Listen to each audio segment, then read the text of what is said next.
La CEDEAO et la situation politique au Niger. La position du parti Restaurer l'Espoir RE.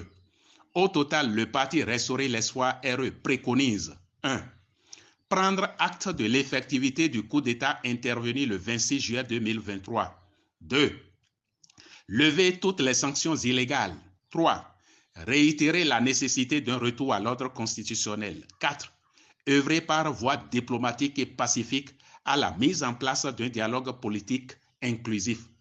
Le parti Restaurer l'Espoir RE, qui assure la coordination nationale de la résistance nationale en vue de la réhabilitation de la démocratie, du rétablissement de l'état de droit et de la sauvegarde des acquis de la conférence nationale chez nous au Bénin, s'insurge contre les propos de Patrice Talon sur la situation politique en République du Niger et rappelle à ceux qui feignent de l'ignorer qu'il est un prototype local des négateurs de la démocratie au sein des instances décisionnelles de la CEDEAO.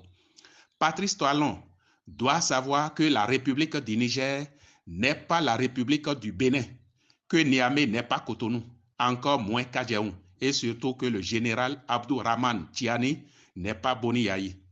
Il faudra que Patrice Talon sorte au plus vite de sa posture canularesque et de son suicidaire déni sur la situation au Niger. Il nous est enseigné en pays fond du royaume du Dahomey ceci, que les boucs sans cornes n'est pas bien, mais par contre, qu'on recourt aux hyènes pour les départager est insensé.